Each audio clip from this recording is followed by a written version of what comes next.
So I was not willing to give up the mantle of being a smart young man and see that you've been a stupid fool, not realizing fundamentals of the nature of your existence. So I had to be really bombed out for me to come to terms with it. So you were talking about the bombed out situation.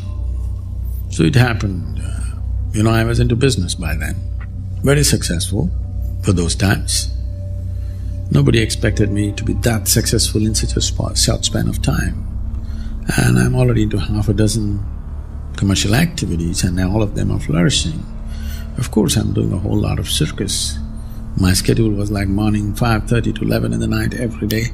I'm on, doing variety of things. But when everything that you do is working and successful, slowly you begin to think the planets are not going around the sun, they're actually doing their rounds around you. So I'm in such a state of absolute certainty about everything. You're young, everything is working, people around you are clapping their hands. This is it. So one afternoon, I had nothing much to do between two business meetings.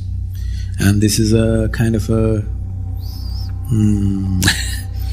culture, a tradition in my soul that if whatever we want to do, if you want to camp, we go and camp on Chamandi Hill. We want to trek, it's Chamandi Hill. We want to have a party, it's Chamandi Hill. You fall in love, it's Chamandi Hill. If you fall out, you have to go to Chamandi Hill. If you have nothing to do, you go to Chamandi Hill. So I rode up and this was around 3 o'clock in the afternoon. I went and sat on I'm very familiar with the whole hill. I sat on a particular rock. My eyes were still open, I did not even close my eyes. Suddenly I did not know which is me and which is not me. Till that moment I knew this is me, that is somebody else. I have no issue with that somebody, but this is me, that's somebody. That's a world of distance. This is me and that is somebody is a world of distance. So, I was sitting there, the very air that I breathe, the atmosphere, the rock, everything had become me. What is me had just exploded all over the place.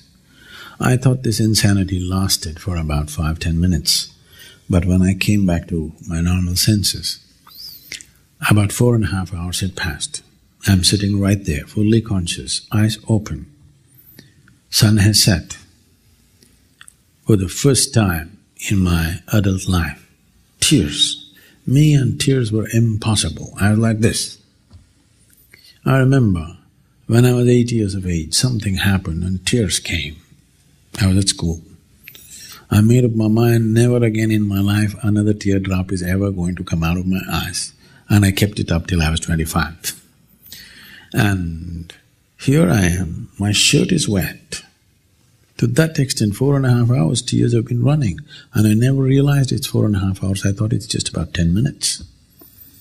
I've always been peaceful and happy, I'm young, successful, and everything is doing great.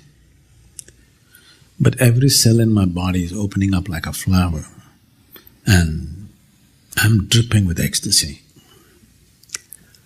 When I shake my head and ask my skeptical mind, what's happening to me? The only thing my mind could say was, you may be going off your rocker. I speak to the closest of my friends, something happening to me. The only questions that I got from them was, what did you drink? Did you pop something?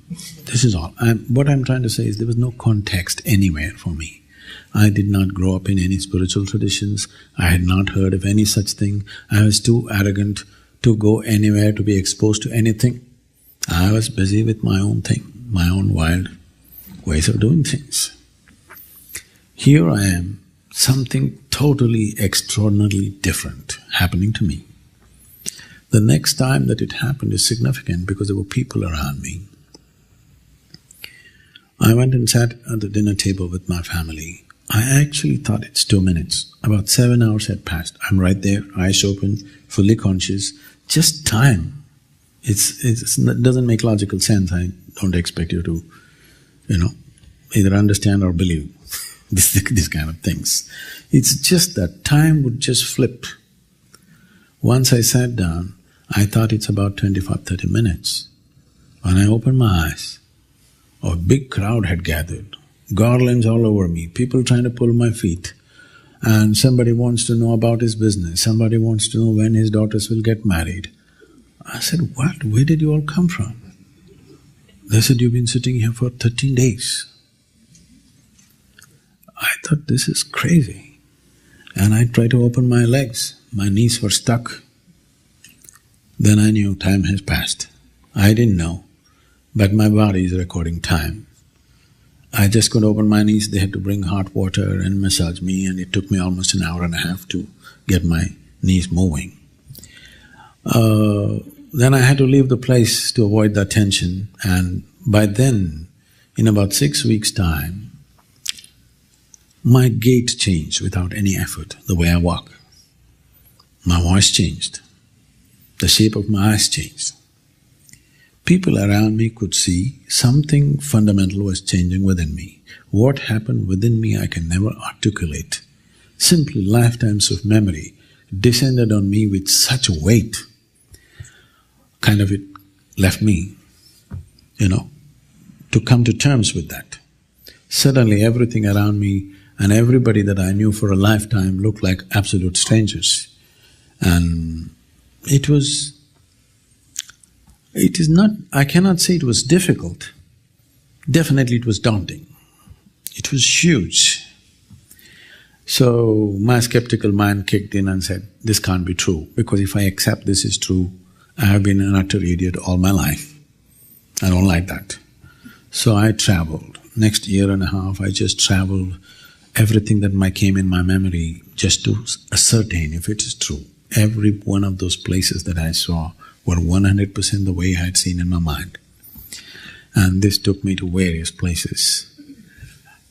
And since then what's happened within me is more fairy tale-ish than a fairy tale.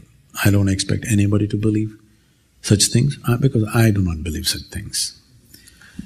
It is impossible to even articulate, but I would say even what's happening around me is too fairy tale-ish. People around me see this on a daily basis. It's quite ridiculous if you look at it, if you analyze it logically, it's quite ridiculous. But if you elevate yourself and look down, it is such a fantastic design. It is, I'm saying this not just by looking at the world around me.